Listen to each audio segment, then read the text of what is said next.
Sahabat Shalom, selamat pagi. Hari lagi pagi ini kita ibadah Sabat.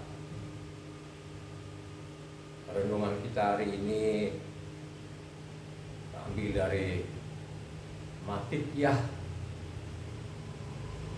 7 ayatnya 12 sampai ke 14. Karena Matityah ini dikasih judul oleh beberapa rekop, ini ada kurang lebih 7 rekop, 29 ayat yang Matityah 7 ini. Ambil aja dari bacaan kita hari ini, Matityah 7 ayatnya 12 sampai ke 14 saja.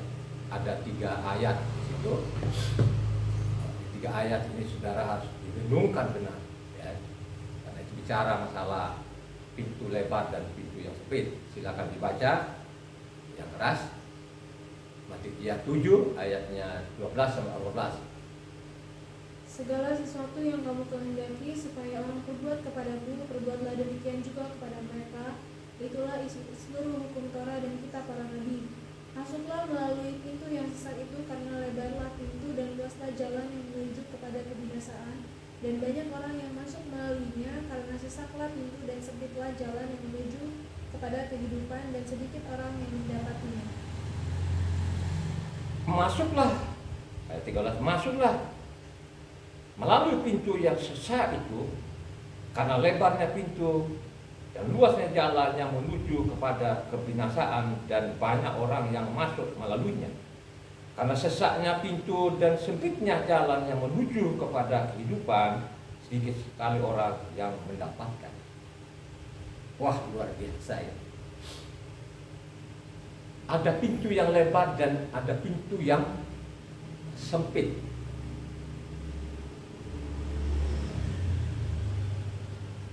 Jalan itu ada rambu-rambunya.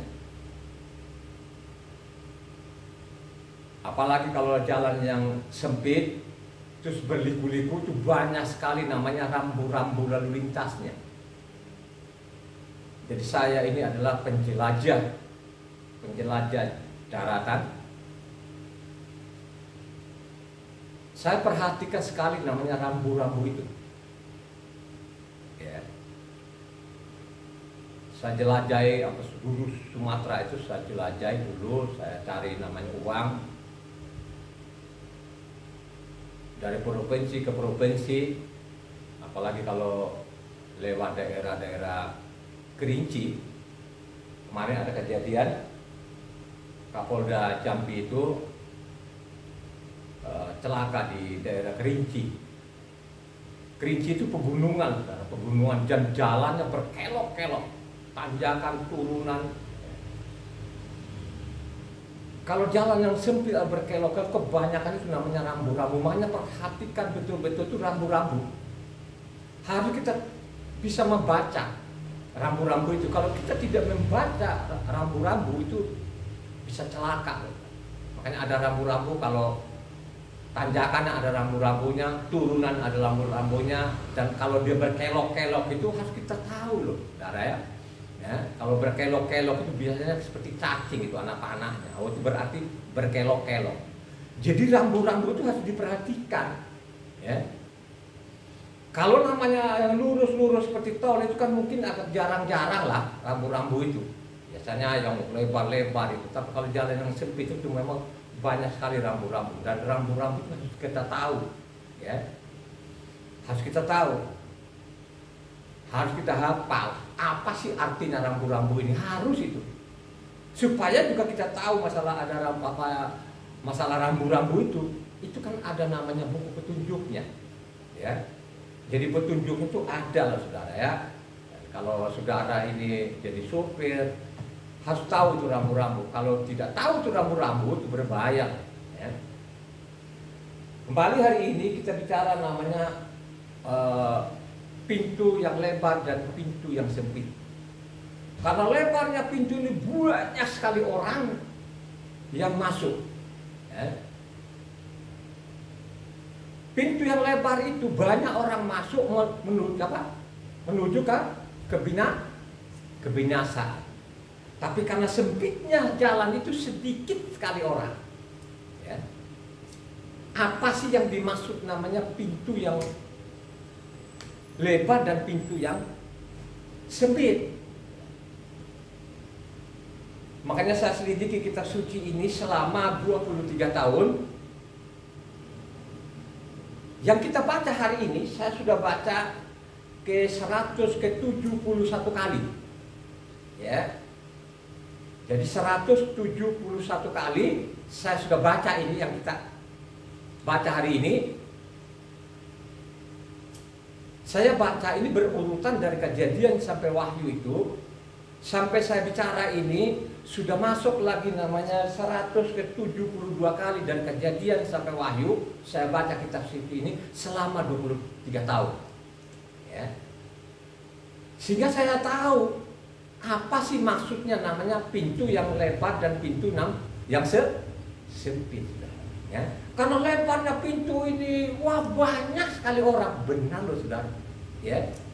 Karena memang saya teliti namanya kitab suci ini bertahun-tahun selama 23 tahun saya teliti. Ya. Saya teliti dari Kejadian sampai Wahyu ini. Benar saudara, sepertinya namanya pintu yang lebar ini banyak sekali orang yang masuk di situ. Apa sih maksudnya? Ya. Apa sih maksudnya pintu yang lebar itu? Kalau orang pembaca seperti saya tahu. Ini kan namanya bicara kerohaniannya. Yang hari ini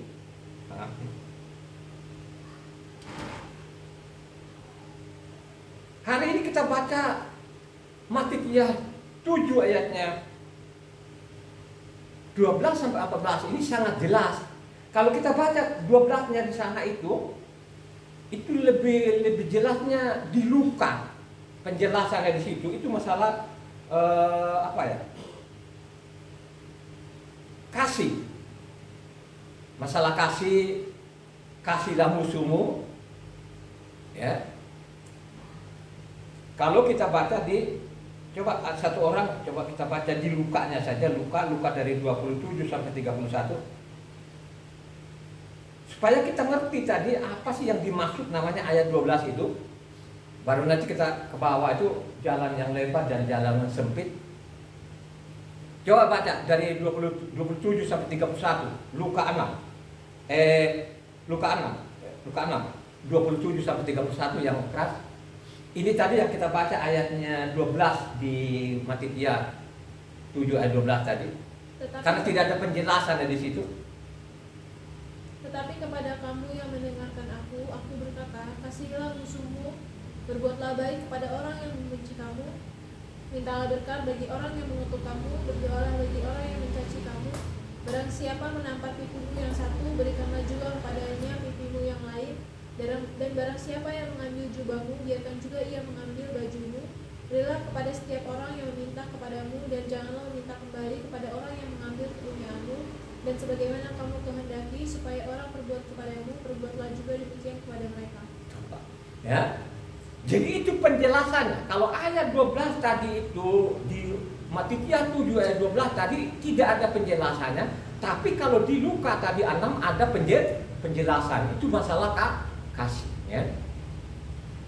Saya bertahun-tahun meneliti ini kitab suci ini. Kenapa saya mengatakan ini sekarang? Nah, menuju ke kebinasaan itu begitu lebarnya pintu ini dan banyak sekali orang-orang yang masuk di situ, benar. Ya. Kalau kita baca dari Kejadian sampai Wahyu ini, dari generasi ke generasi, bagaimana bangsa Israel itu melakukan dosa kepada Tuhan. Jadi dosa itu bukan makin mengecil.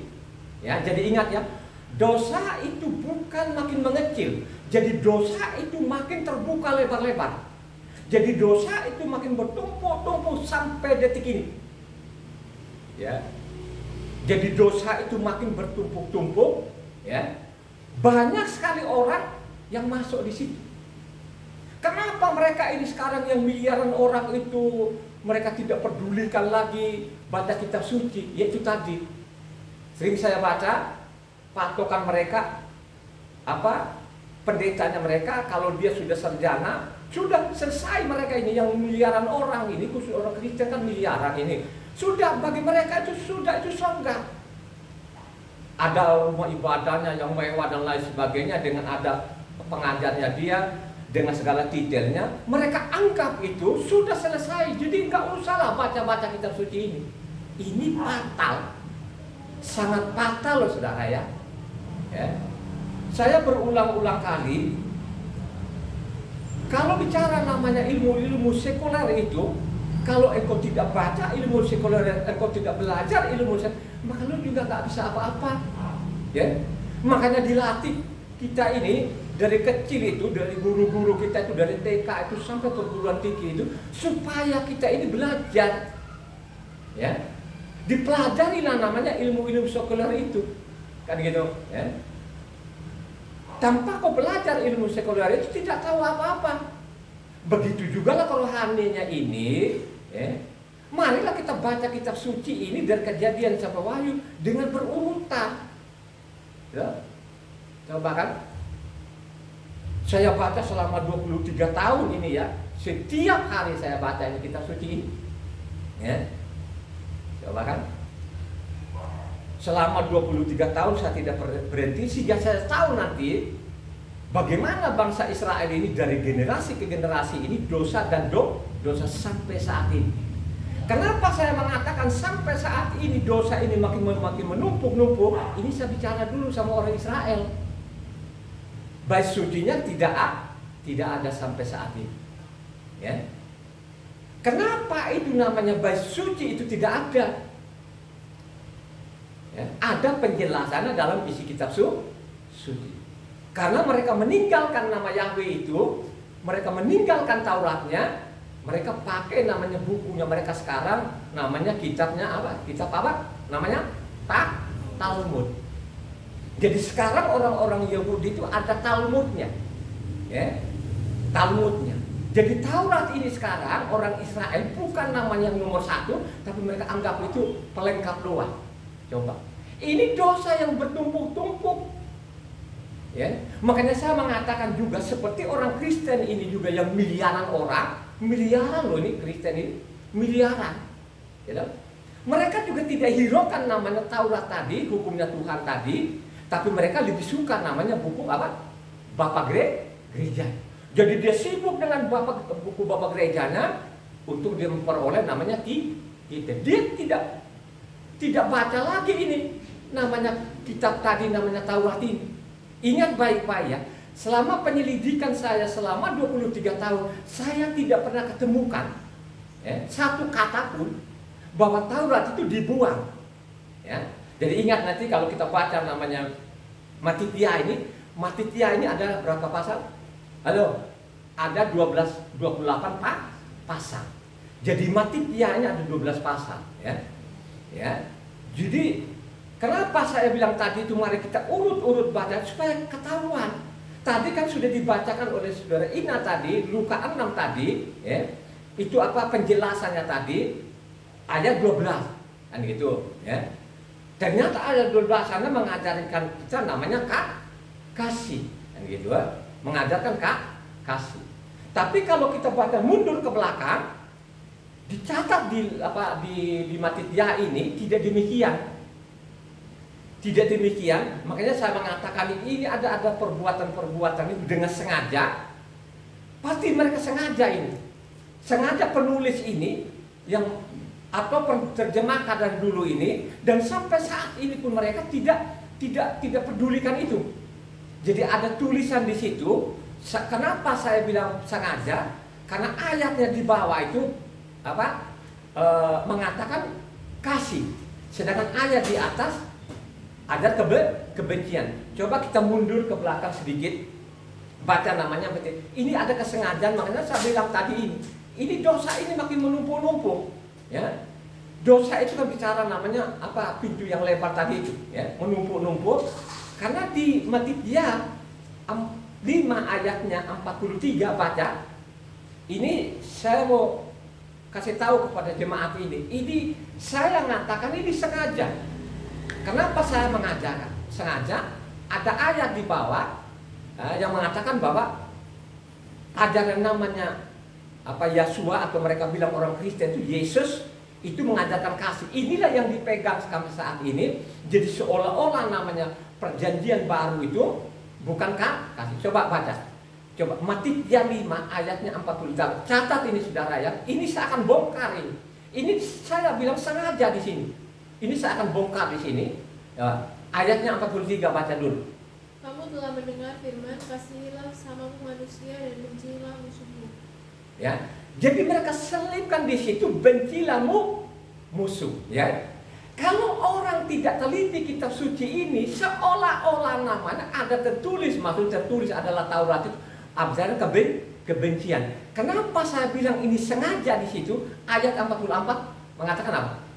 Tetapi aku berkata kepadamu, kasihilah musuhmu dan berdoalah bagi mereka yang menganiaya kamu. Coba seolah-olah di sana ini kata Yesus katanya kasihilah musuhmu, ya. Jadi mereka katakan pada orang Kristen ada namanya perjanjian lama dengan perjanjian baru, sudah ya. Ini kita bicara dulu masalah tadi kasihilah musuh. Kenapa saya mengatakan ini memang sengaja mereka tulis ini. Sedangkan kalau Luka tadi itu kasihlah musuh, ya. Tapi kalau Matius dia bilang bencilah musuh. Padahal yang 43 tadi ayat 43 ayat Matius 5 tadi ini kan kutipan dari Dari namanya Imamat 19 ayat 18. Coba ingat. Ini benar-benar ini saya mengatakan ini banyak sekali orang-orang sampai sekarang miliaran orang masuk pintu yang lebar ini. Ya, karena mereka benar-benar itu sekarang itu mereka benci namanya Taurat ini. Mereka berusaha sekarang supaya Taurat ini lenyapkan. Kalau sudah dilenyapkan Taurat itu makanya terbukalah pintu lebar-lebar kan gitu kan. Nah, ingat baik-baik ya. Ya, makanya baca kitab suci dengan berurutan. Coba. Janganlah engkau menuntut balas dan janganlah menaruh dendam terhadap orang-orang sebangsamu, melainkan kasihilah sesamamu manusia seperti dirimu sendiri. Akulah Yahweh. Ternyata dia mengatakan sana kasihlah musuhmu seperti dirimu sendiri. Ini kan tulisan aslinya di Imamat 19 ayat 18. Lanjutkan ke bawah ini ayatnya tadi Imamat 19 tadi itu ke bawahnya ayat 33. Apabila seorang asing tinggal padamu di negerimu, janganlah kamu menindas dia. Terus Orang asing yang tinggal padamu harus sama bagimu seperti orang Israel asli dari antaramu. Kasihilah dia seperti dirimu sendiri, karena kamu juga orang asing dahulu di tanah Misraim. Akulah Yahweh Tuhan. Coba diajarkan kita ini kasih. Tapi maka saya mengatakan tadi ini Matius 5 ayat 44. Luar biasa mereka ini. Sehingga banyak sekali orang-orang kalau kita bicara namanya Taurat sekarang ini, mereka mereka tidak pedulikan lagi. Padahal kalau kita baca mundur lagi ke belakang, ya, Matius 5 ayatnya 17 sampai 20. Ini supaya tuntas tadi ini ayat 12 tadi, Matius 7 ayat 12 supaya tuntas. Mari kita lihat di Matius 5 ayat 17 sampai 20 yang keras supaya orang ini mencatatnya ini, ya. Supaya orang mencatat ini apa perkataan ini bukan tulisan nelayan, tapi ini perkataan dari Yesua sendiri, ya, dari mulutnya sendiri bahwa dia datang di bumi itu bukan menyediakan Taurat. Coba. Janganlah kamu menyangka bahwa aku datang untuk meniadakan hukum Taurat atau kitab para nabi. Aku datang bukan untuk meniadakannya, melainkan untuk menggenapinya. Karena aku berkata kepadamu, sesungguhnya selama belum lenyap langit dan bumi ini, satu iota atau satu titik pun tidak akan ditiadakan dari hukum Taurat sebelum semuanya terjadi. Karena itu siapa yang meniadakan salah satu perintah hukum Taurat, sekalipun yang paling kecil, dan mengajarkannya demikian kepada orang lain, ia akan menduduki tempat yang paling rendah di dalam kerajaan surga. Tapi siapa yang melakukan dan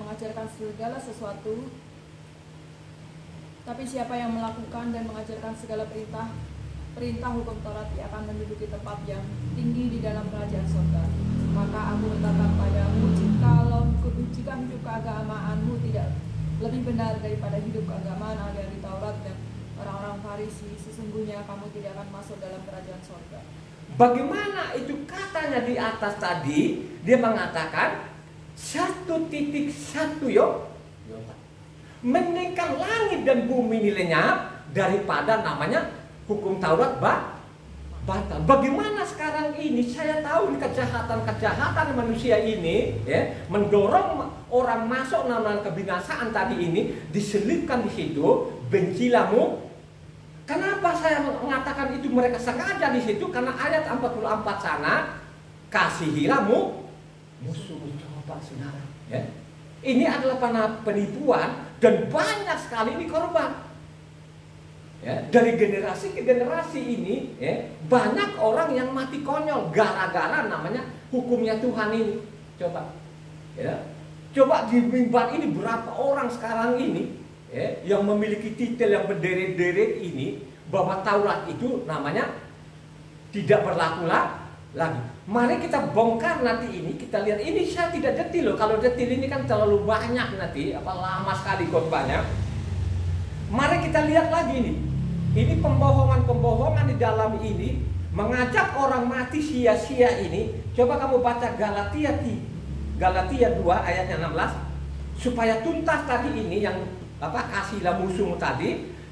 Tulisan lain bilangnya benci. Coba kita lihat lagi di sini, mereka membelokkan lagi di sini.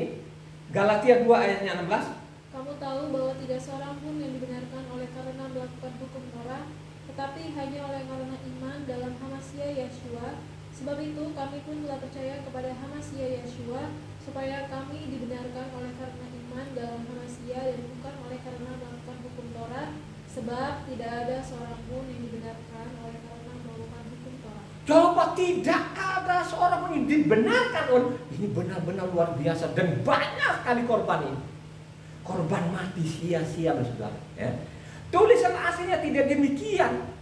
Mazmur 143 ayat 2, coba kita baca di situ. Bukan bicara namanya Taurat ini, karena Tauratnya segala-galanya.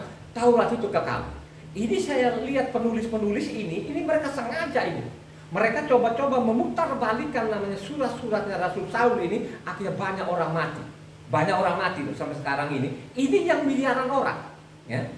Coba baca. Janganlah berperkara dengan hamba-Mu ini, sebab di antara yang hidup tidak seorang pun yang benar di hadapan. Ternyata tulisan asli itu tidak ada orang yang benar ini di kolong langit ini. Bukan masalah tak.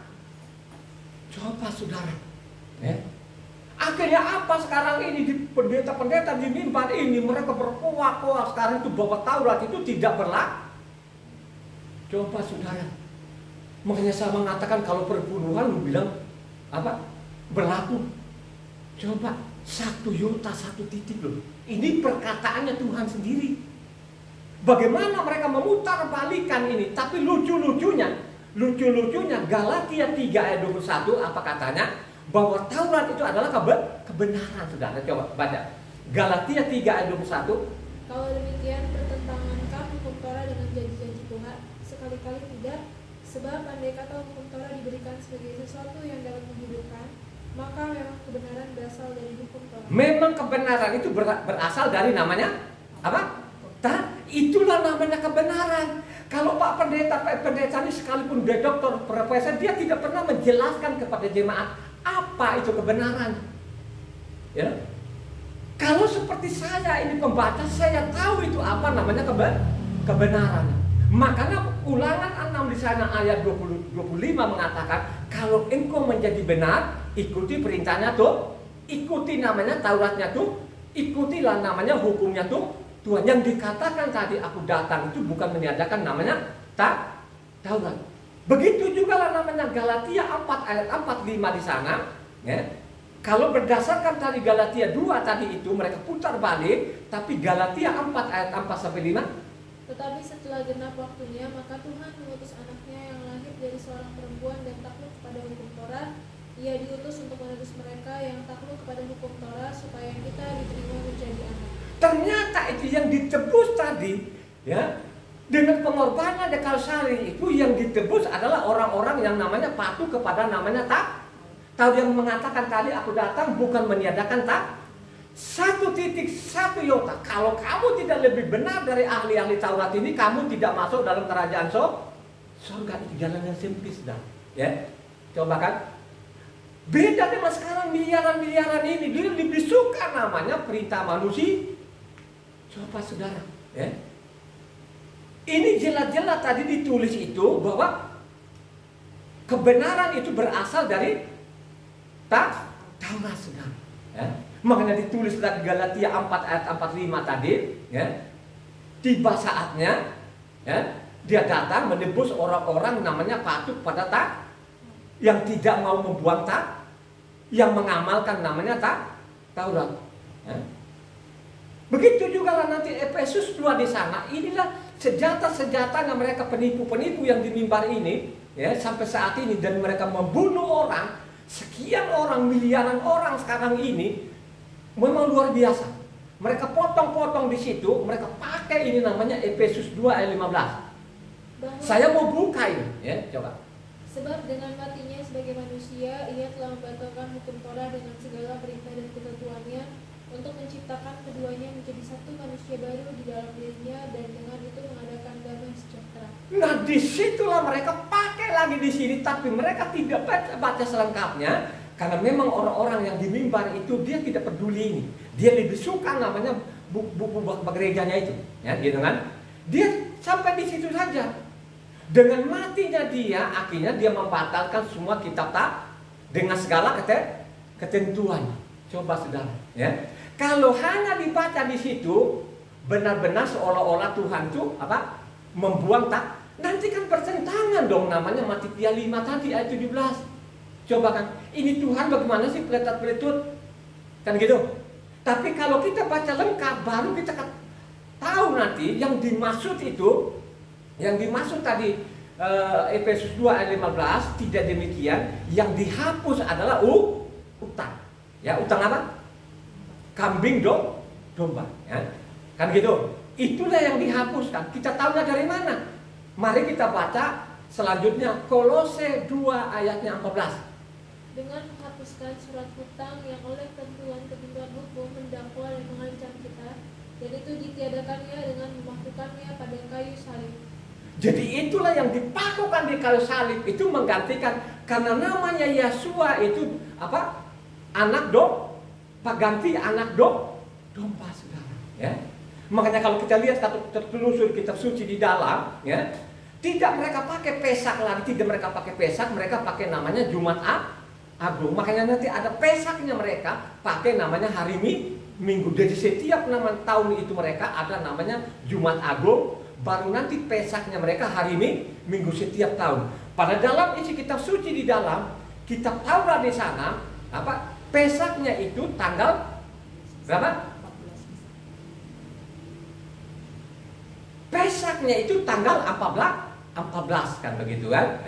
Makanya dia itu tanggal 13 itu domba-domba dipotong, di situ juga lah Yesua dibunuh, ya. Begitulah ajaran Taurat. Tapi di dalam dipelintir sedemikian rupa, ya. Makanya supaya lengkap tadi Kolose, baca dari 11 ke 14. Coba ulang lagi tadi Kolose dari 11 ke 14 supaya lebih jelas di situ. Dalam dia kamu telah disunat bukan dengan sunat yang dilakukan oleh manusia, tetapi dengan sunat Hamasia yang terdiri dari penanggalan akan tubuh yang berdosa. Karena dengan dia kamu dikuburkan dalam baptisan, dan di dalam dia kamu turut dibangkitkan juga oleh kepercayaanmu kepada kerja kuasa Tuhan yang telah membangkitkan dia dari orang mati. Kamu juga meskipun dahulu mati oleh pelanggaranmu dan oleh karena tidak disunat secara lahiriah, tetapi dihidupkan Tuhan bersama-sama dengan dia, sudah ia mengampuni segala pelanggaran kita, dengan menghapuskan surat hutang yang oleh ketentuan hukum mendakwa dan mengancam kita, dan itu ditiadakannya dengan memakukannya pada kayu salib. Itu yang dimaksud, karena lembaga kitab Indonesia dicatat Efesus 2 ayat 5 nanti dikasih catatan di Kolose 2 ayatnya 14 saudara, ya. Itu yang dimaksud, Bukan, namanya Taurat ini dibuang. Itulah dipakai oleh pendeta-pendeta sampai saat ini, yang gelarnya tuh berderet-deret di belakangnya, ya kan? Coba berapa orang yang mereka bunuh? Coba kan? Ya, coba. Ini apakah namanya anaknya Tuhan? Bukan. Ya kan? Ini adalah musuh-musuhnya Tuhan tadi, mereka memutar balikan. Makanya kebanyakan namanya surat-suratnya Rasul Saul ini mereka putar balikan. Ya. Ini yang mereka putar balikan, akhirnya banyak orang yang mati kok konyol. Kalau engkau baca di sana, bagaimana mereka putar-putar balikan ini? Mari sebelum kita baca di Kepa nanti 2 Kepa 3 sana 16, mari kita telusuri dulu ini. Ini ada apa ya? Ini apalah tangan-tangan apalah? Karena sudah dinubuatkan juga Yeremia 8 ayat 8, coba kita kembali dulu ke Yeremia dulu. Yeremia 8 ini sudah dinubuatkan ini. Ya, ini harus dibongkar ini. Nanti orang pendengar nanti dia mau coba-coba itu baca saja yang kan saya pakai pasal dengan ayat. Coba baca Yeremia 8 ayat 8. Bagaimanakah kamu berani berkata kami bijaksana dan kami mempunyai Taurat Yahwe? Sesungguhnya pena palsu penyurat sudah membuatnya menjadi bohong. Coba kan saudara. Tapi dari 7 lah, dari 7 ke 8, 7, Yeremia 8 ayat 7 8. Dari 7 dulu. Bahkan burung ragung di udara mengetahui musimnya, burung tekukut, burung layang-layang, dan burung bangau berpegang pada waktu kembalinya, tetapi umatku tidak mengetahui hukum Yahwe. Bagaimanakah kamu berani berkata kami bijaksana dan kami mempunyai Taurat Yahwe? Sesungguhnya pena palsu penyurat sudah membuatnya menjadi bohong. Coba saudara. Ini betul-betul itu nubuatan namanya Yesaya tadi ini benar-benar terbukti saudara. Ya. Sangat terbukti loh saudara. Bagaimana mereka memutar Yeremia 8 ayat 8 tadi, ya. Ya. Bagaimana tulisan tadi nubuatan tadi benar loh terjadi sekarang ini. Kenapa saya mengatakan sekarang ini, ya, di mimbar ini, wah benar-benar deh kalau namanya Taurat segala macam mereka tidak pedulikan lagi perkataannya Tuhan tadi itu. Mencoba-coba di dalam mereka, apakah memang sengaja? Kan gitu? Ini saya katakan ini bukan tulisan aslinya mereka ini, bukan tulisan aslinya nelayan-nelayan ini maupun Rasul Saul, tidak. Tapi sudah dipelintir di dalam ini, ya. Jadi inilah tangan-tangan jahil ini, ya, tangan-tangan yang tidak bertanggung jawab ini dari generasi ke generasi ini dibiarkan saja. Contoh lagi, mari kita lihat nanti Iprim, jadi Iprim itu Ibrani. Nah, tulisan aslinya Iprim. Jadi Ibrani 7 ayatnya 18 19. Coba perhatikan di situ. Ya. Iprim. Ibrani 7 ayatnya 18 19. Coba kita buktikan ini benar-benar ini luar biasa ini. Ya, banyak orang mati konyol ini, coba. Memang suatu hukum yang dikeluarkan dahulu dibatalkan kalau hukum itu tidak mempunyai kekuatan dan Coba, itu tidak berguna. Sebab hukum Torah sama sekali tidak membawa kesempurnaan, tapi sekarang ditimbulkan pengharapan yang lebih baik yang mendekatkan kita kepada Tuhan. Coba seolah-olah hukum yang pertama itu karena tidak berguna. Coba kita lihat kan ini ada taktik-taktiknya ini, saya mengatakan mereka selip-selipkan seperti itu, ya. Mereka selipkan, mari kita baca lagi. Kita baca lagi namanya Iprim 8 ayatnya 13. Oleh karena ia berkata-kata tentang perjanjian yang baru, ia menyatakan yang pertama sebagai perjanjian yang telah menjadi tua, dan apa yang telah menjadi tua dan usang telah dekat kepada kemusnahan. Ini penulis kurang ajar sekali ini, pembunuh ini saya kasih tahu. Mari kita buktikan nanti, baru kita baca lagi ulang nanti di Iprim 8. Tadi kita baca lengkap dari atas, nanti kita baca lengkap dari 8 sampai 12. Tapi baca dulu namanya Iprim 10 ayat 9. Ya, coba kita lihat ini, wah, luar biasa ini. Makanya banyak sekali korban ini yang mati konyol ini. Coba. Dan kemudian katanya, sungguh aku datang untuk melakukan kehendakmu. Yang pertama ia hapuskan supaya menegakkan yang kedua. Coba yang pertama itu harus dihapuskan, saudara. Coba kita lihat nanti ini saya mengatakan ini dia sengaja di sini, ya, untuk orang masuk rame-rame namanya pintu kebinasaan tadi ini, ya. Coba kan kalau kita baca dari 8-nya sampai 12 kembali Iprim 8 tadi atau Ibrani 8 tadi ayat 8 sampai 12. Coba perhatikan di situ. Sebab ia menegur mereka ketika ia berkata, sesungguhnya akan datang waktunya, demikianlah firman Tuhan. Aku akan mengadakan perjanjian baru dengan kaum Israel dan dengan kaum Yehuda, bukan seperti perjanjian yang telah kuadakan dengan nenek moyang mereka pada waktu aku memegang tangan mereka untuk membawa mereka keluar dari tanah Misraim. Sebab mereka tidak setia kepada perjanjianku, maka aku menolak mereka, demikianlah firman Tuhan. Maka inilah perjanjian yang kuadakan dengan kaum Israel sesudah waktu itu. Demikianlah firman Tuhan, aku akan menaruh hukum dalam akal budi mereka dan menuliskan di dalam hati mereka.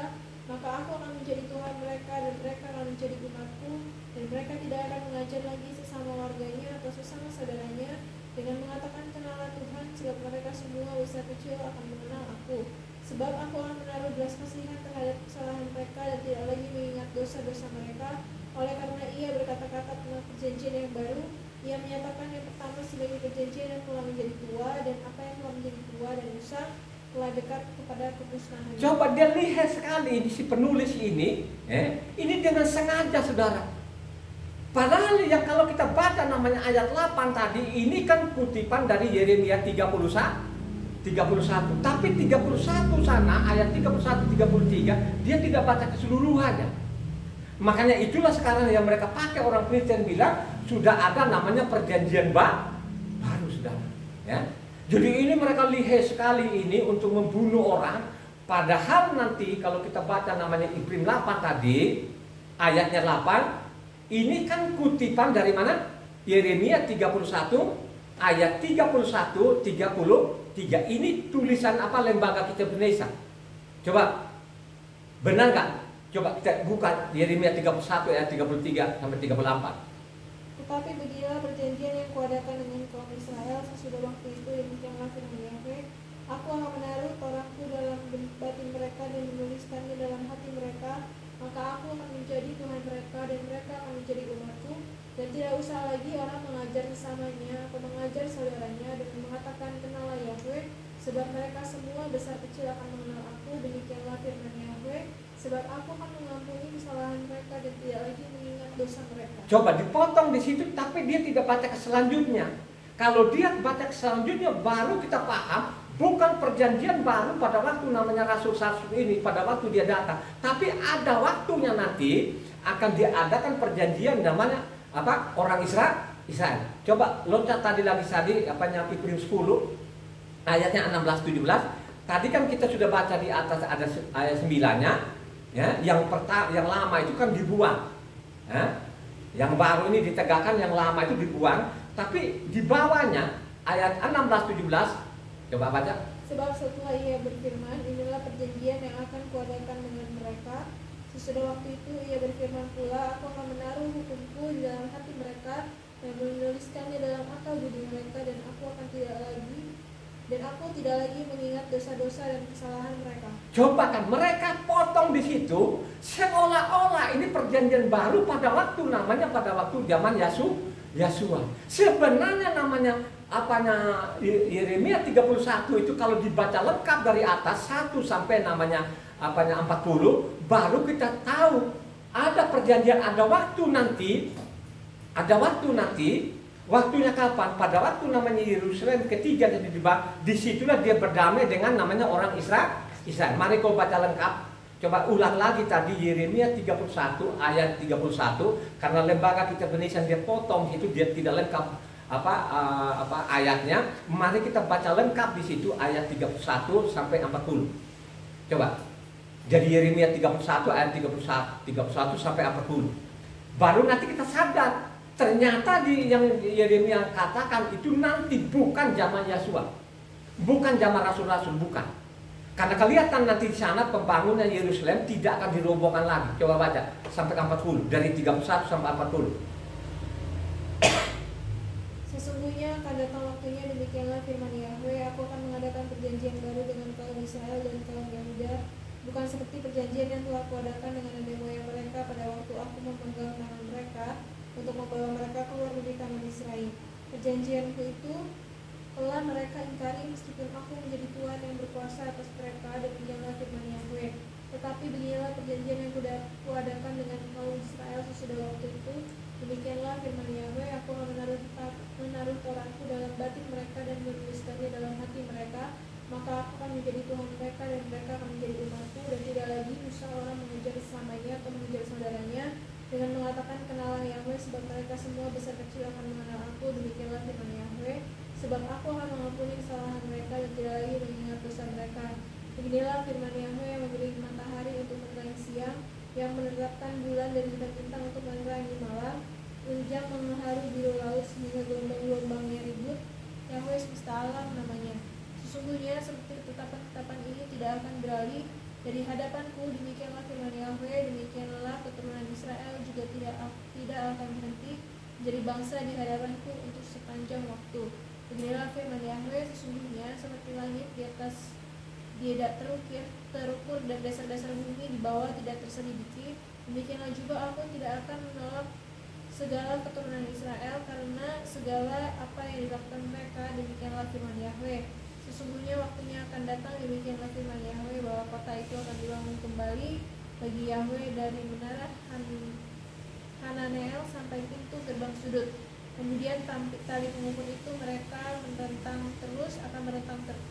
Kemudian tali pengukur itu akan merentang terus sampai ke Bukit Gareb, lalu membelok ke Goa, dan segenap lembah itu dengan mayat-mayat dan abu korbannya, dan segenap tanah di tepi sungai Kidron sampai ke sudut pintu gerbang kuda ke arah timur akan menjadi kudus bagi Yahweh.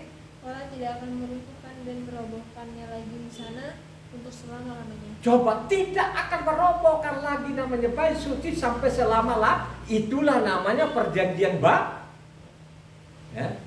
Makanya saya mengatakan ini benar-benar ini mereka pakai namanya taktik-taktik mereka itu membunuh orang tadi. Kita sudah baca namanya Ibrahim 7, 8, 9 gitu. Mereka tafsirkan di atas seolah-olah zaman itu ada perjanjian padahal tidak, saudara. Ini adalah pembunuh-pembunuh ini yang mereka sudah bunuh sekian orang ini dari generasi ke generasi. Gitu? Makanya pantasan setiap namanya sahabat itu saya masukin ke Facebook itu jarang sekali yang menanggapi itu. Yang Ibrahim yang Mattithias 5 ayat 17, tidak ada, saudara. Mau pakai apa mereka tanggapin itu? Ya, karena jelas-jelas sekarang ini hukum-hukumnya Tuhan mereka tinggalkan, coba. Ya, mereka buat. Nah, kalau sudah seperti ini, mau selamat, ya kan? Itulah yang dikatakan namanya pintu yang lebar. Makanya sudah diperingatkan oleh Kepa, 2 Kepa 3 ayat 16 bagaimana? 2 Kepa 3 ayatnya 16. Perhatikan di situ perkataan Kepa memperingatkan ya teman-temannya atau bangsa asing, hati-hati dengan suratnya Rasul Saul ini, coba. Hal itu dibuatnya dalam semua suratnya. Apabila ia berbicara tentang perkara-perkara ini dalam surat-suratnya itu ada hal-hal yang suka dipahami, sehingga orang-orang yang tidak memahaminya dan yang tidak teguh imannya memutarbalikannya menjadi kebinasaan mereka sendiri, sama seperti yang juga mereka buat dengan tulisan-tulisan yang lain. Coba, berapa orang yang binasa loh sampai saat ini? Ya, jadi mereka memanfaatkan tadi itu ya untuk menipu orang, saudara. Ya, coba kan, akhirnya apa? Banyak orang yang mati konyol. Kenapa mereka mati ini? Karena mereka tidak pernah mau ambil waktu untuk baca kitab suci ini, nggak mau. Ya, coba kan. Apalagi kalau namanya pendetanya sudah doktor, waduh itu sudah deh. Mereka sudah benar-benar sudah pegang tiket kerajaan surga. Tidak ada mau. Coba kan. Biarpun mungkin kita pakai pasal ayat dan lain sebagainya, coba. Itulah namanya pintu yang lebar tadi itu. Ya.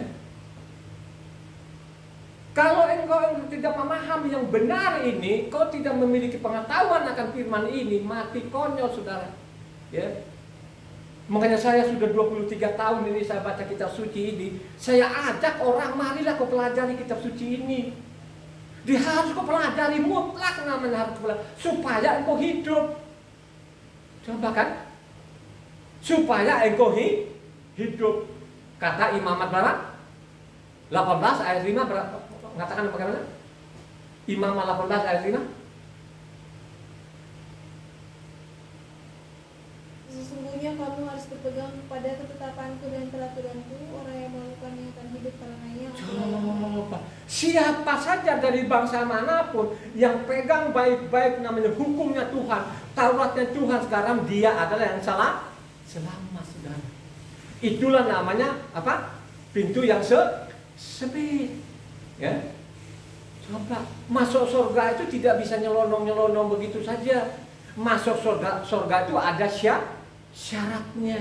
Ya. Syaratnya itu mutlak, namanya hukumnya Tuhan harus engkau mencintai. Kalau engkau abaikan saja satu titik atau satu iota, lo tidak masuk surga. Gitu? Coba kan, karena sempitnya jalan sedikit sekali, saya yakin itu. Ya. Mari kita lihat nanti perkataan-perkataan di dalam. Ya. Mari kita telusuri satu persatu. Ya. Hati-hati sekarang ini pengajar-pengajar di mimbar ini, mereka meledak begitu. Dia sudah tahu yang dia ajari itu orang-orang yang tidak pernah nyenggol kitab suci.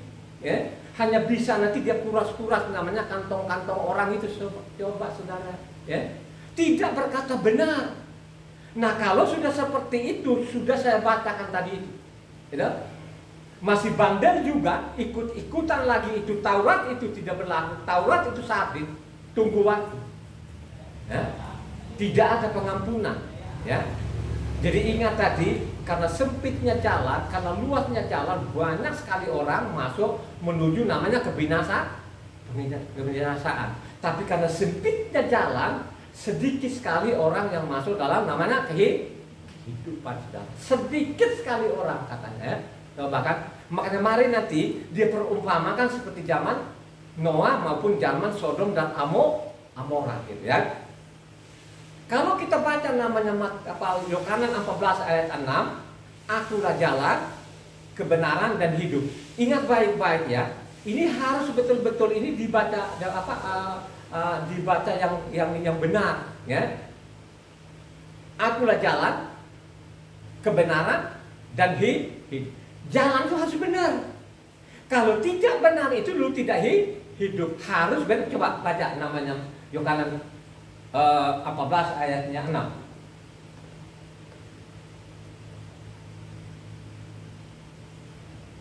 Kata Yeshua kepadanya, akulah jalan dan kebenaran dan hidup. Tidak ada seorang pun yang datang kepada Bapa kalau tidak melalui aku. Coba kan, akulah jalan, kebenaran dan hidup. Jalan itu harus benar. Ya. Supaya kau tahu ini jalan benar atau jalan luas atau jalan lebar, jalan perlu sekali namanya baca namanya kitab suci. Dengan engkau mencintai namanya hukum-hukum Tuhan, itulah namanya jalan kebenaran. Ya, ingat ya, harus dicatat itu. Akulah jalan, kebenaran dan hidup. Tidak ada satu manusia pun ya, datang kepada Bapa kalau tidak melalui saya. Tidak melalui Yahweh itu sendiri yang datang di bumi. Itu harus ada pemahaman seperti itu. Ya. Kalau engkau tidak punya pemahaman seperti itu, bukan saya menghakimi, tapi itulah tadi pasal dan ayat yang menghakimi. Ya. Makanya apanya Yohanes 10 sana ayat 7, akulah pintu. Coba ayat Yohanes 10 ayat 7. Maka kata Yeshua sekali lagi, aku berkata kepadamu, sesungguhnya akulah pintu ke domba-domba itu. Akulah pintu domba-domba. Ingat baik-baik, ada yang menawarkan kita sekarang pintu loh ya. Ada namanya pintu Yesus, ada namanya pintu Isa Al-Masih, ada namanya pintu Yeshua, ada namanya pintu Yesus. Coba saudara, supaya kau yakin betul-betul nanti pintu Yeshua atau bukan, makanya kau baca kitab suci. Kalau kau mengatakan itu bahwa dia adalah Yahweh itu datang di bumi ini, harus punya apa? Ada? Harus punya data, ya. Harus ada firman. Jadi namanya Yahweh itu datang di bumi tidak ujug-ujug, ya. Jadi dia tidak ujug-ujug, sudah dinubuatkan oleh namanya Mose maupun kitab para nabi. Dicatatlah mereka ini, ya. Makanya kalau kau baca lagi namanya Amsal 14 ayat 12 mengatakan, ada yang mengatakan jalannya lurus, di ujungnya apa? Coba baca. Amsal 14 ayat 12. Ada jalan yang disangka orang lurus, tetapi ujungnya menuju maut. Coba, Ada yang mengatakan, woi ini lebar jalannya, lebar jalan, ayo masuk. Taurat itu dibuang aja, nggak usah lah, itu bukan zamannya lagi. Tidak zamannya lagi, itu kata-kata pengajar dari ini. Udahlah, pokoknya Taurat itu nggak zaman lagi, sudah dibuang aja lah. Kan gitu, ya. Menawarkan namanya jalan apa? Yang tapi ingat katanya Amsal di ujungnya apa? Maut. Amsal diulang ini, Amsal 16 ayat 25. Ada jalan yang disangka lurus tetapi ujungnya menuju maut. Coba saudara, ya, diulang di situ ada orang mengatakan ini loh jalan kehidupan, ini loh, ya. Tapi di ujungnya hati-hati kan katanya. Maut itu yang dikatakan tadi apa? Pintu yang lebar dan pintu yang sempit. Supaya kita ini tahu ini pintu lebar atau pintu sempit, makanya kita harus namanya mempelajari namanya kitab suci. Amin kan? Ya. Ini dicatat tuh saudara ya. Zaman Yeremia juga, Yeremia 9 ayat 3 sampai 6. Bagaimana namanya bangsa Israel dari imam-imam nabi ini mulailah mereka membohong, mereka mulai putar-putar menipu-nipu orang gitu loh kan. Jadi sudah dicatat di sana itu. Orang Israel sendiri pun ini memelintir namanya hukumnya tuh Tuhan. Coba baca Yeremia 9 ayat 3 sampai 6. Mereka melanturkan lidahnya seperti busur, dusta dan bukan kebenaran merajalela dalam negeri. Sungguh mereka melangkah dari kejahatan kepada kejahatan, tetapi Yahweh tidaklah mereka kenal. Baiklah setiap orang berjaga-jaga terhadap temannya dan janganlah percaya kepada saudara manapun. Sebab setiap saudara adalah penipu uluh dan setiap teman berjalan kian kemari sebagai pemfitnah. Yang seorang menipu yang lain dan tidak seorang pun berkata benar. Mereka sudah membiasakan lidahnya untuk berkata dusta. Mereka melakukan kesalahan dan malas untuk bertobat. Penindasan ditimbuni penindasan, tipu ditimbuni tipu. Mereka enggan mengenal Yahweh. Coba kan dari generasi ke generasi penipuan sampai saat ini. Itu yang tadi yang saya bacakan tadi. Matitia 5 ayatnya 43, mereka menipu orang saudara. Ya kan? Jadi seolah-olah Taurat itu tidak mengajarkan Jadi Taurat itu seolah-olah mengajarkan kebencian. Itulah sekarang ini yang miliaran orang suka sekali itu. Coba kan biarpun berulang-ulang kasih tahu, ya. Coba. Ya, itu yang mereka sukai saudara. Ya. Makanya zaman Yeremia dengan Sefania itu satu zaman enggak? Nabi Sefania itu sejaman enggak? Satu zaman dengan Yeremia. Sefania 3 ayat 4 coba. Karena ini sejaman loh. Zaman Yeremia ini zaman Raja Yosia. Ya. Dicatatlah di sana bagaimana namanya bangsa ini firman Tuhan itu diperkosa. Ya. Jadi Sefania 3 ayat 4. Para nabinya adalah orang-orang ceroboh dan pengkhianat. Para imamnya menajiskan apa yang kudus, memperkosa hukum Taurat. Coba saudara. Waduh, imamnya maupun nabi ini memperkosa namanya hukum Ini sejaman dengan Nabi Yeremia. Ya. Jadi di sana ada namanya raja benar namanya Yosia saudara. Ya. Sedangkan bapaknya Yosia itu bukan raja benar, Amon itu raja jahat saudara. Ya. Jadi ini namanya Yosia ini cicitnya Raja Hizkia saudara. Jadi punya cicit. Apa cicitnya Hizkia ini bernama Yosia saudara. Luar biasa Yosia ini, raja kebenaran. Coba kan habis Yosia ini sampai detik ini tidak ada lagi yang dan tidak ada lagi raja yang benar. Terakhir nama Raja Sedekia ini rusak dan itulah yang dicatat oleh namanya Yeremia. Makanya Yeremia 23 ayatnya 30-31 dibaca yang kencang. Ini Yeremia 23 ayat 30-31. Sebab itu sesungguhnya aku akan menjadi lawan para nabi, demikianlah firman Yahweh yang mencuri firmanku masing-masing dari temannya. Sesungguhnya aku akan menjadi lawan para nabi, demikianlah firman Yahweh yang memakai lidahnya sewenang-wenang untuk mengutarakan firman. Coba mereka mencuri firmanku, mencuri bagaimana? Hilangkan. Itulah yang dihilangkan sekarang ini. Nama Tuhan dihilangkan, sabatnya dihilangkan, pondok daunnya tidak dipeduli lagi, saudara. Kalau sudah seperti ini mau selamat, ini anaknya saja dihajar, Ya, Israel itu adalah anaknya loh Tuhan, saudara. Ya, coba kita ini bukan jongos. Ya, Israel itu anaknya aja dia hadap sampai babak belur. Bagaimana lo ini yang sekarang ini lo mencuri? Makanya Yosua bilang dicatat oleh namanya Yohanan 10 ayatnya 8. Ya, sebelum aku itu adalah pencuri itu. Coba baca Yohanan 10 ayatnya 8. Sebelum aku adalah pencuri dan perampok, dan domba-domba itu tidak mendengarkan mereka. Coba saudara, benar-benar ini sebelum aku ini pencuri. Yang dimaksud mereka ini adalah orang-orang Israel. Orang Israel, saudara. Mereka menghilangkan namanya hukumnya tuh. Mereka tidak peduli lagi hukumnya tuh Tuhan. Karena tercatatlah di sana Yohanan 7 ayatnya 9. Coba ayat Yohanan 7 ayat 9. Demikianlah katanya kepada mereka, dan ia pun tinggal di Galilea. Pak, 19 bukan. Yohanan 7 ayat 19. Bukankah Mose yang telah memberikan hukum Taurat kepadamu? Namun tidak seorang pun di antara kamu yang melakukan hukum Taurat itu. Mengapa kamu berusaha membunuh aku? Tidak ada lagi zaman itu. Itulah dia bilang tadi, sebelum aku itu pencuri itu. Sampai sekarang ini perampok pencuri. Coba kan, coba ini sahabatnya ini saudara yang ada ancamannya dipindahkan namanya jadi Minggu.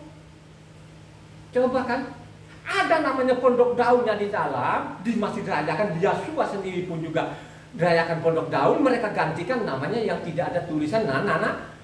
Itulah namanya dosa itu makin bertumpuk saudara. Jangan bilang Natal itu dosa kecil. Coba kan, makanya saya mengatakan sampai Natal itu darah babi berapa yang bertumpuk-tumpuk, anjing itu berapa ekor yang diketok kepalanya. Mereka anggap itu tidak dosa. Ini yang begini, bagaimana mau dihapus? Itu yang dikatakan tadi.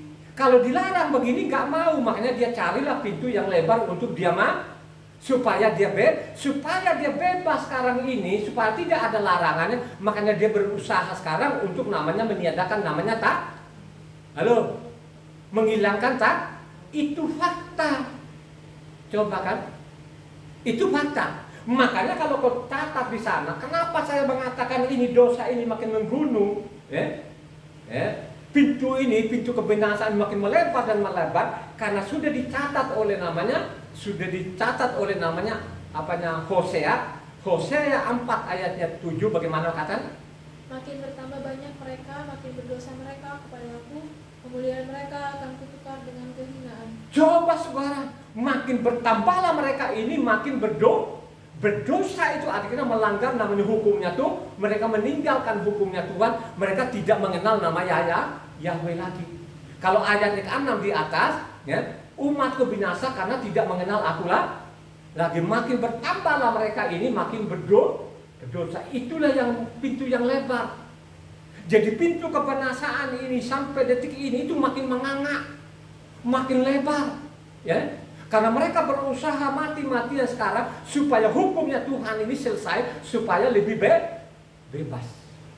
Coba kan saudara, coba terang-terang mereka langgar semua di dalamnya, nggak peduli. Yang penting Pak Pendetanya dengan doktornya selesai semua, namanya sorga sudah dipegang. Itulah yang terjadi sampai saat ini.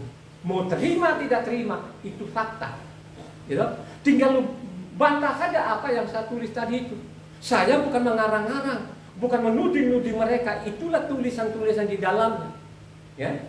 Akhirnya orang tadi memang sudah malas baca kitab suci. Akhirnya apa? Sudahlah, yang sudah ada sih kenapa repot-repot. Tapi ada waktunya akan menghukum bumi ini. Pada waktu dia datang kedua kalinya tidak. Pada waktu dulunya waktu dia jadi tukang kayu, mereka olok-olok, mereka ludahin dan lain sebagainya, dia diam aja. Tapi tunggu ada waktunya bahwa datang nanti dengan segala kemuliaannya, di situ tidak akan ada pengampunan. Dia akan menghukum bumi ini. Makanya saya mengatakan sekarang ini dia sudah mulai penghukuman di bumi ini sudah dimulai. Kita tidak tahu puncaknya kapan. Kenapa saya mengatakan? Karena memang sudah diberitakan oleh namanya, sudah ditulis oleh namanya Yesaya 24 ayatnya 5 dan 6. Coba baca. Ini saya mengatakan ini penghukumannya sebenarnya sudah dimulai, tapi belum puncaknya. Bumi cemar karena penduduknya, sebab mereka melanggar undang-undang, mengubah ketetapan, dan mengingkari perjanjian abadi. Sebab itu sumpah serapah akan memakan bumi dan penduduknya akan mendapat hukuman. Sebab itu penduduk bumi akan hangus lenyap dan manusia akan tinggal sedikit. Coba saudara, ini kan sudah saya mengatakan tadi ini sudah benar-benar, makanya pernyataan Jokowi sendiri pun kemarin di TV mengatakan sekarang yang menakutkan sekarang bukan yang menakutkan karena masalah corona. Yang ditakutin sekarang di kolong langit itu adalah namanya perubahan itulah yang ditakutkan sekarang ini. Ini perkataan Presiden Jokowi di TV saudara ya. Jadi sini tanda-tanda sudah nampak. Makanya kalau Yeremia 25 ayat 31 sampai 33 kalau nggak salah, banyak. Deru perang akan sampai ke ujung bumi, sebab Yahweh mempunyai pengaduan terhadap bangsa-bangsa. Ia akan berperkara dengan segala makhluk, orang-orang fasik akan diserahkannya kepada pedang. Demikianlah firman Yahweh. Beginilah firman Yahweh semesta alam, sesungguhnya malapetaka akan menjalar dari bangsa ke bangsa, suatu badai besar akan berkecamuk dari ujung-ujung bumi. Maka pada hari itu akan bergelimpangan orang-orang yang mati terbunuh oleh Yahweh dari ujung bumi sampai ke ujung bumi. Mereka tidak akan diratapi, tidak akan dikumpulkan, dan tidak akan dikuburkan. Mereka akan menjadi pupuk di ladang. Coba saudara, ini sudah dimulai saudara. Badai besar, malapetaka, gempa bumi di mana-mana, ribuan juta orang sudah mati. Mau ngelawan lagi? Coba saudara, itulah namanya pintu yang lebar, disukai. Kalau kita mau dengar nama Yahweh, wah mereka sudah panas telinganya. Itu sudah sesat mereka itu. Kelompok-kelompok sesat itu, sempalan-sempalan dari Yahova. Coba kan, kita bicara namanya sabatnya harus dikembalikan. Itu orang-orang nggak ngerti, dia tidak paham. Ini kan iblis kan benar-benar memperdaya manusia-manusia ada di kolong langit ini. Coba. Ini sudah dimulai, sebenarnya hanya puncaknya kita tidak tahu. Tapi kita sudah diperingatkan melalui Roma 11 ayat 25. Bagaimana peringatan Roma 11 ayat 25? Sebab saudara-saudara, supaya kamu jangan menganggap dirimu pandai, aku mau agar kamu mengetahui rahasia ini. Sebagian dari Israel telah menjadi tegar sampai jumlah yang penuh dari bangsa-bangsa lain telah masuk. Coba, maksudnya apa itu? Halo? Maksudnya tadi Roma 11 ayat 25, maksudnya apa? Selama mereka tegar tengkoh ini, sebelum dia berdamai dengan dia, maka kalian punya kesempatan. Apa yang dimaksud di situ? Supaya ini kita pelajari namanya kitab Coba kan, makanya dikasih kuota. Coba, dikasih kuota loh. Ya. Coba kan, tapi kalau kita tidak mau ngisi kuota ini, suatu saat nanti dia berdamai dengan Tuhannya, dia berdamai dengan Israel. Karena kalau kau baca ayatnya 26, 27 di sana, karena ini kan kutipan dari Yeremia 31 juga saudara. Ya. Jadi itu kutipan dari Yeremia 31 juga. Kalau kau baca namanya 26, 27, gitu. Coba kan. Ya. Diperingatkan lagi, ini ada kesempatan kalian orang asing ini kan gitu. Orang asing kita ini ada pasal, ada ayatnya bahwa akan tetap sesat ini asing-asing ini, gitu. Mari nanti kita pelajari, kita buktikan, ya. Kalau tetap dia bandel ini asing-asing ini, yang coba-coba melawan Tuhan, meniadakan namanya hukum-hukumnya Tuhan. Ini kan sebenarnya sudah Tuhan itu sudahlah diperlihatkan melalui bencana demi bencana, malapetaka demi malapetaka. Contohnya namanya pada waktu namanya corona ini, gitu. Berapa salib di sana itu yang mati? Coba berapa orang yang mati sia-sia? Kalau lo mati 70-80 tahun itu lain urusannya. Tapi kalau kau mati masih muda itu, mana firman-Nya? Bukankah Tuhan itu menjamin engkau? Taurat itu dijamin loh kita ini. Dijamin makanan, apalagi kesehatan, sangat dijamin kesehatan kita ini, ya. Kalau ada roh Tuhanmu, kalau anggap ini adalah baiknya Tuhan ini, lu tidak akan mondar-mandir ke rumah sakit, ya. Dia akan penyakit itu diberikan yang benci kepada Tuhan, bukan saya, tapi kitab suci di dalamnya seperti itu, Gitu? Coba bayangkan aja kalau engkau baca namanya Keluaran 15 tadi ayatnya 26, 25, 26, apa yang dia jamin lo di situ coba? Ya? Kalau engkau mendengarkan lakukan firman, jamin akan kesehatan. Coba Keluaran 15 ayatnya 25, 26 yang keras. Mose berseru-seru kepada Yahwe dan Yahwe menunjukkan kepadanya sepotong kayu. Mose melemparkan kayu itu ke dalam air, lalu air itu menjadi manis. Di sanalah diberikan Yahwe ketetapan-ketetapan dan peraturan-peraturan kepada mereka, dan di sanalah Yahwe mencoba mereka firman-Nya. Jika kamu sungguh-sungguh mendengarkan suara Yahwe Tuhanmu dan melakukan apa yang benar di matanya, dan memasang telingamu kepada perintah-perintahnya dan tetap mengikuti segala ketetapannya, maka aku tidak akan menimpakan kepadamu penyakit manapun yang telah kutimpakan kepada orang Israel, sebab aku Yahwe-lah yang menyembuhkan engkau. Coba kan saudara, aku jamin lo tidak akan timpa penyakit apapun, malapetaka apapun, cuaca. Yang penting ini harus mencintai namanya Tauratnya Tuhan. Sebaliknya, kalau kau abaikan ini, makanya penyakit itu kan menimpa. Coba kau baca Ulangan 7 ayat 15. Yahwe akan menjauhkan segala penyakit daripadamu, dan tidak ada satu dari wabah celaka yang kau kenal di Mitraim itu akan ditimpakannya kepadamu, tetapi ia akan mendatangkannya kepada semua orang yang membenci engkau. Dia mendatangkan penyakit ini yang membenci engkau. Kurang apa lagi? Jaminannya namanya Taurat itu sangat jelas. Zamannya sangat jelas. Lu tidak akan mati kelaparan, lu tidak akan dikejar-kejar musuh, lu tidak akan kena penyakit, malapetaka aku akan hindarkan. Yang penting ini harus mencintai namanya Tauratnya tuh. Ya. Itu yang dia inginkan. Makanya Hosea tadi bilang tadi, makin bertambah banyaknya manusia ini makin berdosa karena mereka tidak mengenal aku lagi. Binasalah bangsa ini karena mereka tidak mau mengenal aku lagi. Ya. Makanya kalau aku baca Amon di sana, Amon 3 ayat 1 2 bagaimana? Hanya kamu yang gue kenal. Ya. Karena kamu yang gue kenal, gue hukum dulu. Coba kan? Coba kalau baca Amos 3 ayatnya 1 2. Dengarlah firman ini yang diucapkan Yahwe tentang kamu, hai orang Israel, tentang segenap kaum yang telah kutuntun keluar dari tanah Misraim. Bunyinya, hanya kamu yang kukenal dari segala kaum di muka bumi, sebab itu aku akan menghukum kamu karena segala kesalahan. Coba hanya kamu yang gue kenal kan? Benar gak?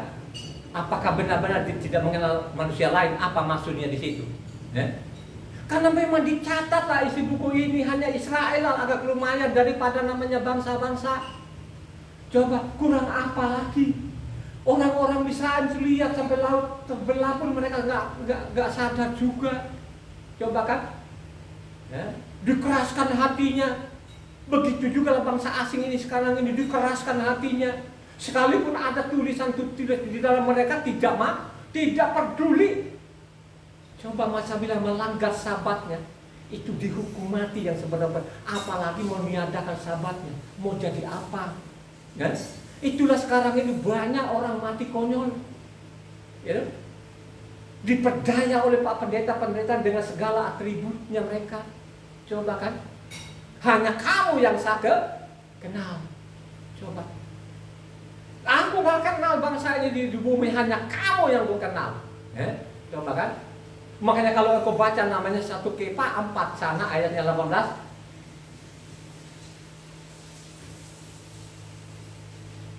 Dan jika orang benar hampir-hampir tidak diselamatkan, apakah yang akan terjadi dengan orang fasik dan orang berdosa?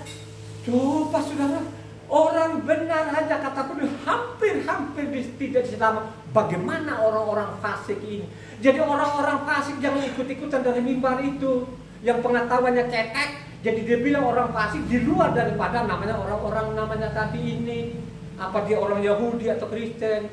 Yang sebenarnya orang fasik ini orang-orang Yahudi tahu itu Tauratnya, tapi mereka abaikan, mereka buang. Itulah namanya fasik. Ya? Mereka pura-pura tidak tahu. Itulah fasik. Ya, mereka mengabaikan namanya hukum-hukumnya Tuhan tadi itu. Mereka lebih percaya namanya perintah manusia. Itulah orang-orang fasik. Makanya dia bilang tadi orang benar itu saja hampir-hampir tidak diselamat. Bagaimana namanya orang-orang fasik? Makanya Yeremia bilang kan ini memang penipu-penipu ini meracunin sekaligus saja deh. Saya harus racun ini biar dia mati konyol. Coba kan Yeremia 9 coba 12 sampai 16. Siapakah orang yang begitu bijaksana sehingga ia dapat mengerti hal ini? Orang yang telah menerima firman dari mulut Yahweh supaya ia dapat memberitahukannya. Apakah sebabnya negeri ini binasa tandus seperti padang gurun sampai tidak ada orang yang melintasinya? Berfirmanlah Yahweh, oleh karena mereka meninggalkan Tauratku yang telah diserahkan kepada mereka, dan oleh karena mereka tidak mendengarkan suaraku dan tidak mengikutinya, melainkan mengikuti kedegilan hatinya dan mengikuti para Baal seperti yang diajarkan kepada mereka oleh nenek moyang mereka. Sebab itu beginilah firman Yahweh semesta Allah, Tuhan Israel, sesungguhnya aku akan memberi bangsa ini makan utuh dan minum racun. Aku akan menyerahkan mereka ke antara bangsa-bangsa yang tidak dikenal oleh mereka atau oleh nenek moyang mereka, dan aku akan melepas pedang mengejar mereka sampai aku membinasakan mereka. Coba sekarang mereka diracunin enggak? Nubuatan Yeremia ini benar enggak? Diracunin enggak? Selama perang dunia kedua diracunin enggak? Dimasukin di kamar-kamar berat, mati konyol. Berapa orang mati Yahudi dicatat sejarah Holocaust? Ada 6 juta orang. Ini nubuatan yang racunin aja ini biar mereka mati. Coba kan? Kenapa Yerusalem ini sampai kosong, tidak ada lagi apa-apa, hanya ditumbuh-tumbuh? Karena mereka meninggalkan tidak mengenal aku lagi. Coba saudara, ya, mau bandel? Ya, ini dicatat dan firman Tuhan yang dicatat oleh namanya Yeremia ini tidak akan berubah, saudara. Ya. Makanya kalau engkau orang asing ini tidak mencatat, tidak mendengar yang saya sampaikan ini bertahun-tahun saya mencatat ini. 23 tahun saya mencatat ini. Kalau saya juga nulis buku mungkin sudah setumpuk-tumpuk bukunya. Ya. Makanya di kitab suci banyak sekali catatan saya mencatat ini. Apa yang dilakukan manusia ini terhadap Tuhan ini. Ya. Apa yang dilakukan oleh orang asing, apa yang dilakukan orang Kristen ini. Ya. Coba saudara. Ya. Oh, dengan darah Yesus sudah selesai kami selamat. Kami selamat karena kasih karunia. Baca kitab suci yang benar. Jangan hanya dikucapkan orang dari mulut ke mulut. Marilah kau pelajari kitab suci ini. Yang diselamatkan itu bukan orang-orang belangsatan, bukan yang diselamatkan orang-orang yang menolak hukum Tuhan. Yang diselamatkan itu yang mengamalkan namanya amin gak? Itu yang diselamatkan. Racunin aja mereka ini. Diracun benar. Akhirnya apa? Yerusalem ditinggalkan, kosong belum, pergilah berserah-serah seluruh. Akhirnya dikejar-kejar zaman perang dunia kedua namanya Holocaust, itu akan dibantai orang-orang Yahudi itu ada namanya 6 juta mereka masukin ke kamar-kamar gas itu, dimasukin mati pelan. Apakah pada waktu itu mereka teriak nggak? Adonai Hasem, Hasem, mereka panggil nggak nama itu? Tidak ada jawab. Begitu juga lah zaman kemarin itu masih ingat sampai sekarang ini corona itu masih ada. Orang panggil nama Yesus nggak? Sampai namanya di Roma sampai Italia menyerah sampai angkat tangan. Coba menyerah deh, mau mati deh. Panggil nama Yesus nggak? Panggil, tidak ada jawaban. Jangan. Kenapa mereka seperti itu? Karena mereka memutar balikan, mereka tinggalkan namanya hukum-hukumnya tuh Tuhan ini. Itulah namanya pintu yang lebar. Ya, tinggal lu pilih sekarang ini. Lu mau nggak merendahkan hati? Kau baca kitab suci dari Kejadian sampai Wahyu itu, kau pelajari. Dari situ akan kau keluar dari kebinasaan ini. Kalau tidak akan kau terseret. Cepat atau lambat Tuhan akan datang menghukum bumi ini. Ya. Coba saudara, itulah yang dimaksud tadi. Ada namanya pintu lebar-lebar, tawarkan, tapi dengan syarat buang dulu Tauratnya, karena Taurat ini banyak penghalang. Ya. Makanya mereka bebas. Coba kan? Ada tulisan-tulisan kemarin saya lihat di Facebook itu anak saya dari Subah ini, ya, anak saudara saya itu kan. Ya, coba kan ada kata-katanya, ya. Kelihatan mereka tuh rajin. Jadi seolah-olah kalau orang rajin ibadah, masuk gereja, wah itu sebenarnya sumbernya dari situ apa? Kejahatan. Hanya bisa nipu-nipu. Saya bilang anak saya ini luar biasa juga, dia tulis di Facebook itu. Masa bilang anak benar itu katamu, gitu? Ya mungkin saja kan, mungkin dia ada yang dia jual, terus ada orang yang bohongin kan gitu. Benar sekarang orang itu kan pakai kedok doang. Dia minggu dia datang, dia tenteng kitab sucinya, boro-boro kitab sucinya dia baca, gitu. Makanya kitab sucinya itu dielus terus kayak barang-barang berhala gitu, dielus doang. Kalau ada apa-apa nanti ditaruh di dadanya. Dia tidak pernah mau baca kitab suci. Coba kalau mau baca kitab suci, terungkaplah dari mimbar itu. Ya, ketahuan nanti mereka ini dari mimbar ini yang berkoak-koak ini. Ya. Coba seperti saya mau ditipu, ntar dulu. Jangan kalau ini, ya, jemaat itu pendetamu. Kalau mau lawan, bawa buku yang sama. Kita debat itu. Ya. Ya, biarpun dia mau profesor, doktornya, tapi bawa buku yang sama. Berani nggak? Ya, jangan pakai tulisan-tulisan di Facebook atau YouTube, saya nggak mau. Mendingan berhadapan langsung itu kita uji nanti. Coba kan. Tapi ingat loh, saya mengatakan ini karena memang saya baca kitab suci setiap hari. Jadi coba kan, coba deh tanya di mana ada nggak orang 13 hari itu, 13 hari dari kejadian sampai wahyu, bisa nggak? Ya, itu Ibu Ana ini kan katanya ini pembaca dari dulu. Gua tanya bisa nggak? Oh nggak bisa, nggak mampu. Susah deh itu. Ya. Kalau tidak ada roh Tuhan itu nggak mungkin itu bisa baca seperti itu. Ya. Kenapa saya bisa baca seperti itu? Kenapa saya bisa ambilkan 13 hari, 14 hari itu? Karena itu mata itu menyala, nggak perih, nggak lelah. Ya. Kenapa sampai seperti itu? Karena ada namanya kuasa Tuhan, karena ada namanya roh Tuhan yang bikin kemampuan saya baca kitab suci itu, sehingga saya nyampaikan ini. Ya. Bukan saya karang-karang sendiri. Ya. Lanjut ini. Ya. Mari kita lihat di sini. Ini hati-hati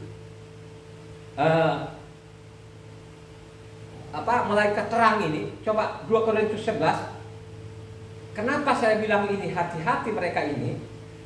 Perhatikan, apakah mereka itu benar-benar malaikat terang atau malaikat gelap ini?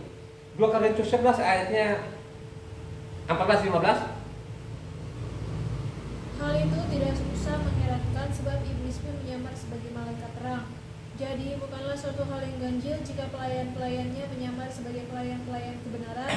Kesudahan mereka akan setimpal dengan perbuatan. Coba nanti setimpal dengan perbuatan mereka ini loh saudara. Ya kan? Coba kan? Ya. Makanya zaman Yesua itu dia mengatakan, bahagia Bapa, engkau tidak menyatakan ke orang pandai kepada orang kecil. Itu apa maksudnya? Halo? Ya. Coba kau baca Matius 11 ayatnya 25. Pada waktu itu berkatalah Yesua, aku bersyukur kepadamu Bapa Tuhan langit dan bumi, karena semuanya itu engkau sembunyikan bagi orang bijak dan orang pandai, tetapi engkau nyatakan kepada orang kecil. Coba saudara, saya mengatakan apakah namanya Matius 5 ayat 17-20 itu dibaca nggak profesor doktor? Kalau mereka memahami itu, pasti mereka kembalikan namanya hukum Tuhan ini. Ya? Pasti dia yakin betul-betul kalau mereka pahami betul itu atau Tuhan memberikan pemahaman itu, makanya pasti mereka bilang Taurat itu segala-galanya. Ya? Tidak mungkin akan mendorong-dorong orang lagi suruh buang Taurat. Ini bapaknya mereka bukan Tuhan tapi iblis. Ya, makanya katanya di sana apanya Yohanes 8 ayatnya 33 38. Jawab mereka, kami adalah keturunan Abraham dan tidak pernah menjadi hamba siapapun. Bagaimana engkau dapat berkata kamu akan merdeka? Kata Yesua kepada mereka, aku berkata kepadamu sesungguhnya setiap orang yang berbuat dosa adalah hamba dosa. 43. Apakah sebabnya kamu tidak mengerti bahasaku? Sebab kamu tidak dapat menangkap firmanku. 44. Iblislah yang menjadi bapamu dan kamu ingin melakukan keinginan-keinginan bapamu. Ia adalah pembunuh manusia sejak semula dan tidak hidup dalam kebenaran, sebab di dalam dia tidak ada kebenaran. Apabila ia berkata dusta, ia berkata atas kehendaknya sendiri, sebab ia adalah pendusta dan bapa segala dusta. Itulah bapak mereka saudara. Sekalipun mereka baca namanya Matius 5 ini, titel-titel berderet-deret, dia tetap abi. Itulah bapaknya, bukan Tuhan. Bapaknya adalah iblis. Karena bapamu dari dulu tidak pernah bicara kebenaran. Dia hanya datang membunuh. Itulah bapakmu katanya. Orang menolak namanya Tauratnya Tuhan, menolak hukumnya Tuhan tadi, itu bapaknya iblis, bukan Tuhan. Coba kan? Kurang apa lagi sih aku datang bukan menyatakan Taurat, satu titik, satu iota. Ya? Siapa saja yang meniadakan satu titik, satu iota saja pun dia masuk dalam neraka, saudara. Masuk dalam neraka. Kalau engkau tidak lebih benar dari ahli-ahli Taurat ini dan orang-orang Farisi ini, kau tidak akan masuk dalam kerajaanku. Yang memasuk ke kerajaanku itu yang mencintai namanya hukumnya Tuhan, yang mencintai sabatnya Tuhan. Itu yang masuk, ya. Bukan yang sebaliknya, ya. Coba kan, kata namanya Matitia 22 ayat 4, banyak yang datang, sedikit yang dipilih. Coba baca 14. Matitia 22 ayat 14. Sebab banyak yang dipanggil tetapi sedikit yang dipilih. Banyak yang datang gitu kan. Itulah tadi yang banyak tadi itu. Tapi akhir-akhirnya nanti tinggal yang sedikit, saudara. Itulah tadi, karena sempitnya jalan, sedikit sekali orang masuk, saudara. Yang masuk ini orang-orang yang punya pemahamannya mengenai namanya hukumnya tuh, yang ikuti perintah-perintahnya Tuhan, itulah yang masuk. Gitu? Nabi-nabi besar, nabi-nabi Mose maupun nabi-nabi Yesua bin Nun itu kan dikasih tahu loh, supaya kau perhatikan namanya hukumnya Tuhan ini ya, jangan sok abaikan. Kalau kau abaikan nanti lu mati. Sudah dikasih tahu, dikasih warning, tapi orang tetap namanya ngeyel, saudara ya. Matitia 24 ayat 37-39. Sebab sebagaimana halnya pada zaman Noah, demikian pula hanya kelak pada kedatangan Anak Manusia. Sebab sebagaimana mereka pada zaman sebelum air bah itu makan dan minum, kawin dan mengkawinkan, sampai kepada hari Noah masuk ke dalam bahtera, dan mereka tidak tahu akan sesuatu sebelum air bah itu datang dan melenyapkan mereka semua. Demikian pula lah halnya kelak pada kedatangan Anak Manusia. Apa saudara? Diperumpamakan seperti zaman Nuh. Bayangkan dari zaman Adam itu kan ada dosa. Berjalanlah waktu itu, dosa makin membengkak, makin menggunung, puncaknya zaman Noah, saudara. Akhirnya apa? Diketawain Noah. Itu Noah bikin kapal di atas gunung, memang ada laut sana. Itu orang sudah miring. Itu orang sudah gila. Noah itu memperoleh kasih karunia. Halo, Noah memperoleh kasih karunia enggak? Makanya ini yang disalah tafsir orang-orang yang miliaran itu, saya hidup dengan kasih karunia. Baca yang lengkap. Ya? Noah itu bukan orang belangsatan. Tercatat di sana Kejadian 6 ayatnya 8 coba. Jadi diselamatkan Noah ini karena dia memperoleh kasih karunia dari 7-8 lah. Tetapi Noah mendapat kasih karunia di mata Yahweh. Terus 8-nya? 9-nya? Inilah riwayat Noah. Noah adalah seorang yang benar dan tidak bercela di antara orang-orang sezamannya, dan Noah itu hidup bergaul dengan Tuhan. Coba kan. Jadi riwayatnya Noah ini dia bergaul dengan Tuhan, saudara. Jadi bukan orang belangsatan, bukan orang-orang yang menolak-nolak perintah Tuhan itu yang masuk, kan begitu ya. Coba Luka 17 ayatnya 26 sampai 30. Dan sama seperti terjadi pada zaman Noah, demikian pula lah hal kelaknya pada hari-hari Anak Manusia. Mereka makan dan minum, mereka kawin dan dikawinkan, sampai kepada hari Noah masuk ke dalam bahtera. Lalu datanglah air bah dan membinasakan mereka semua. Demikian juga seperti yang terjadi di zaman Lot. Mereka makan dan minum, mereka membeli dan menjual, mereka menanam dan membangun. Tetapi pada hari Lot pergi keluar dari Sodom, turunlah hujan api dan hujan belerang dari langit dan membinasakan mereka semua. Demikianlah halnya kalau pada hari di mana Anak Manusia menyatakan diri. Coba diperumpamakan seperti itu, saudara. Kamu catat ini 2 Kepa 2 ayat 4 sampai 8 itu jelas juga ditulis juga oleh Kepa ini, peringatkan kepada manusia sekarang ini, ya. Itu 2 Kepa 2 ayatnya 4 sampai 8. Sebab jikalau Tuhan tidak menyayangkan malaikat-malaikat yang berbuat dosa, tetapi melemparkan mereka ke dalam neraka, dan dengan demikian menyerahkannya ke dalam gua-gua yang gelap untuk menyimpan mereka sampai hari penghakiman, dan jikalau Tuhan tidak menyayangkan dunia purba, tetapi hanya menyelamatkan Noah, memberita kebenaran itu dengan 7 orang lain ketika ia mendatangkan air bah atas dunia orang-orang yang fasik.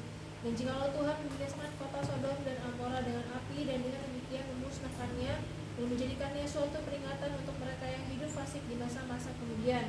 Tetapi ia menyelamatkan Lot, orang yang benar, yang terus-menerus menderita oleh cara hidup orang-orang yang tak mengenal hukum dan yang hanya mengikuti hawa nafsu mereka saja. Sebab orang benar ini tinggal di tengah-tengah mereka dan setiap hari melihat dan mendengar perbuatan-perbuatan mereka yang jahat itu, sehingga jiwanya yang benar itu tersiksa. Coba kalau kita sekarang ini, kalau zaman Noah itu nggak ada TV, nggak ada YouTube. Kalau sekarang kita ini hanya bisa misi elus saudara. Waktu mereka berkoa-koa di YouTube itu berapa orang yang dipengaruhi itu saudara, mati konyol. Ya, tapi ingat lu orang asing, kita kasih tahu. Ya, Yesaya 30 ayat 28 katanya apa? Ingat loh, untuk kau orang asing ini, kau catat baik-baik ya. Ya, ini namanya Yesaya sudah ditulis di situ bagaimana orang asing ini. Ya, Yesaya 30 ayat 28. Hembusan nafasnya seperti sungai yang menghanyutkan, yang airnya sampai ke leher. Ia datang untuk mengayak bangsa-bangsa dengan ayak kebinasaan, dan untuk memasak suatu kekang yang menyesatkan di mulut suku-suku bangsa. Coba saudara, jadi bangsa-bangsa itu dikasih kekang di mulutnya, terus tetap dia sesat. Sekalipun ada dalam kitab sucinya disalah, sahabat itu kalau kau langgar ada sanksinya, tetap mereka melawan saudara. Coba, ya. Makanya Lukas 22 ayat 31 bagi terakhir. Simon, Simon, lihat iblis telah menuntut untuk menampi kamu seperti gandum. Ya. Jadi ingat loh ya, kamu ini akan ditampi bagaimana ya? Lu tahu nggak tampi ini? Saya ini bisa tampi loh. Jadi ada nyiru kalau kita bilang apa? Suku Batu nyiru, kalau Jawa itu apa? Hah? Nah, kalau kita bilang nyiru, jadi niru kalau kita tumbuh padi dulu kan ditampi lah, ya. Habis tumbuh ditampi supaya kulit-kulitnya keluar, itu ditampi, ya. Supaya keluar kulit ditampi lah, sama dengan diayak. Kalau diayak itu kan jatuh di bawah, kalau ditampi kan begini tampi kan, tapi tetap dia akan keluar itu apanya? Kulit-kulitnya, kulit padi atau kulit apa aja lah kan gitu, itu ditampi begitu loh, ya. Coba bayangkan aja sekarang ditampi, ya.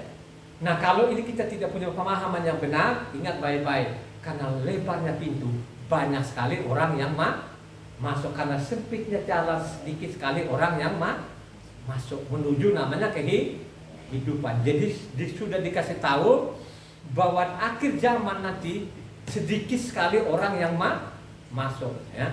Jadi ini berjalanlah waktu, saya mengatakan ini dosa ini makin menggunung dan menggunung. Untuk masuk dalam kebenaran, bagaimana lu memperoleh masuk kebenaran kalau engkau tidak pernah mau menyenggol namanya baca kitab suci. Hanya malas, bosan, dan sok tahu, saya sudah tahu. Ini orang-orang yang masuk namanya jalan, namanya yang lebar. Amin gak? Mari kita. Haleluya.